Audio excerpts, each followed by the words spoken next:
Bonjour Nadia. Bonjour Amel. Alors, j'aimerais bien que tu nous donnes quelques conseils. Si tu en avais déjà 3, ce serait super. Pour des personnes qui sont épuisées de leur boulot, qui sont même carrément, pourquoi pas, en burn-out, par exemple. Et des conseils qu'elles pourraient appliquer très concrètement dans leur vie et qui leur permettent de sortir un petit peu la tête de l'eau. D'accord, alors 3, oui.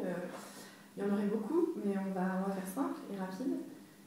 Ce qui se passe quand on est en burn-out, c'est que le système nerveux il est complètement à plat. Le système glandulaire également, donc au niveau hormonal on est à plat. La façon la plus efficace de régénérer ces deux systèmes-là, c'est de dormir. C'est simple. Pourtant, il faut quand même le faire, il faut se donner le temps de le faire. Il faut peut-être travailler sur la qualité du sommeil, donc ça se travaille avec des spécialistes. Par des exercices très simples, mais il faut aller voir un sophrologue, il faut aller voir quelqu'un en hypnose pour arriver à lâcher prise. Mais le seul moyen, le moyen le plus efficace, c'est dormir. C'est là qu'on va se régénérer et que les deux systèmes vont remonter en fait. On peut prendre tous les compléments alimentaires qu'on veut, on n'en absorbera pas une grosse quantité si on est en burn-out parce qu'on est tellement carencé qu'il en faudrait des tonnes et des tonnes. Et même pas sûr que ça agisse sur les systèmes qui sont épuisés. Donc, conseil numéro 1, dormir. D'accord, donc concrètement, se coucher un peu plus tôt le soir. Ça dépend des gens. Il y a des gens qui sont du soir, des gens qui sont du matin, en fonction de son rythme qui est propre à chacun. D'accord. Juste respecter les besoins du corps. Les besoins du corps, ça peut être 6 heures de sommeil comme ça peut être 9 heures, en fonction de sa constitution, oui, de son mode de vie. Mais le respecter et surtout quand on se réveille, se sentir reposé. C'est ça en fait le baromètre. C'est pas tellement les heures ou le nombre d'heures qu'on va dormir, c'est le ressenti. D'accord, le ressenti au réveil en fait. Oui. Faire attention à son ressenti.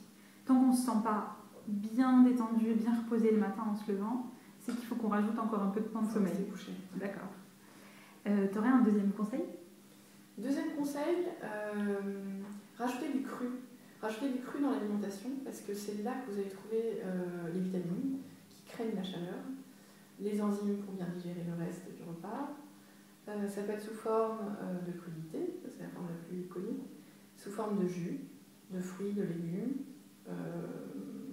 Et puis pour ceux qui n'ont vraiment pas le temps ou la flemme ou qui n'ont pas trop l'habitude, croquer des fruits. Croquer des fruits, il n'y a rien à faire, il faut juste les rincer, les manger, même pas à préparer. Donc, voilà, mais du cru. Super, j'aime bien celui-ci parce que je le trouve très pratique. On peut tout à fait s'acheter une pomme et la croquer. Exactement. Après, bah oui, un troisième. Alors le troisième, arrêtez les stimulants. Parce que les stimulants, comme le thé, le café, le chocolat, la cigarette, l'alcool, il y en a encore plein d'autres, mais ce sont les pires, vont nous donner l'impression qu'on a plus d'énergie alors qu'on n'en a pas. Et du coup, on va s'épuiser 2 fois plus. En plus, comme ce sont des molécules qui sont toxiques, la caféine, tout le monde sait ce que c'est, il faut l'éliminer du corps, ça va demander un travail supplémentaire au corps, donc on va d'autant plus se fatiguer. Donc c'est un peu un cercle vicieux, c'est-à-dire qu'on va le prendre, on va sentir qu'on est stimulé, sauf qu'on ne l'est pas vraiment. Comme on croit qu'on est stimulé, on va faire 2 fois plus de travail parce que c'était un peu le but, mais le but pour qui? Pas forcément pour soi. Et comme ça demande de l'énergie d'éliminer cette molécule, on va se fatiguer. Donc on se fatigue 2 fois plus en fait. Au mieux de ne pas en prendre. En n'en prenant pas, on reste à un statu quo. Si on veut remonter la pente, il faut dormir et manger du cru. D'accord. Donc concrètement, quelqu'un qui aurait l'habitude de boire son café tous les matins et de se boire un verre de vin à chaque repas, ou même 2 verres de vin peut-être un vendredi soir, voire un peu plus, qu'est-ce que tu pourrais leur donner comme petit truc pratique pour avoir un petit temps de récupération, par exemple, avec enlever les excitants? Je pense que quelqu'un qui boit du café ne va pas tout d'un coup arrêter de boire du café. Il peut passer au thé, déjà. Le thé noir qui va avoir c'est la même molécule qui se trouve dans le café, dans le thé et dans le chocolat, il faut savoir, à différents noms, mais c'est la même molécule. Dans le thé, ça va avoir le même effet de boostant, mais ça va être plus long, ça va durer plus longtemps. Les moines, pour faire leur méditation, prennent du thé, parce que ça leur permet de rester concentrés pendant très longtemps en fait. Donc elle va être tout aussi toxique, le corps va devoir l'éliminer, mais les gens vont pouvoir quand même se servir de ça comme transition, je dirais. Après, le but, c'est de pouvoir s'en passer. Donc après, il faut leurrer le corps. On peut rester sur du thé noir.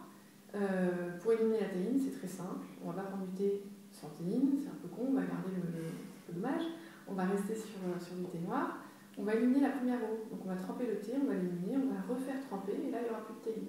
Et du coup, le corps, petit à petit, en fait, on va le déshabituer. Et après, une fois qu'on a fait ça, on peut... Donc ça, c'est pour les gens qui ont vraiment besoin d'y aller progressivement. Si on a plus de volonté ou qu'on aime ça parce qu'on a aussi des prédispositions culturelles, familiales, etc., on peut passer directement à la tisane. Et il y a des tisanes très fortes, avec des goûts semblables au café. Il ne faut pas vouloir remplacer quelque chose par autre chose qui soit exactement pareil, mais qui soit corsé, on va dire, qui soit pas... voilà, c'est pas de la verveine, quoi. Je pense notamment à certaines marques de thé du thé très oriental, pas occidental, où voilà, ils rajoutent vraiment des mélanges très forts. Ça peut être pas mal, pour l'alcool, là, il faut passer par les jus. Il ne faut pas vouloir supprimer l'apéritif, parce que c'est un moment sympa, convivial, qui apporte à d'autres niveaux, mais on peut remplacer par des choses qui sont très bonnes. On peut aussi faire des mélanges, on peut commencer par des cocktails, peut-être faire avec un petit peu d'alcool, et puis beaucoup de jus, et puis petit à petit, pareil. D'accord, réduire petit à petit, d'accord. Ou alors on peut aussi imaginer, je sais pas, dis-moi par exemple, ce week-end, j'essaie de ne pas avoir du tout d'excitant, par exemple. Est-ce que ça serait quelque chose qu'on pourrait le faire Ce serait pas mal, mais souvent les gens sont en manque. D'accord. Donc je conseille d'y aller progressivement, parce qu'entre ce qu'on a envie de faire et ce qu'on arrive à faire, il y a souvent un décalage.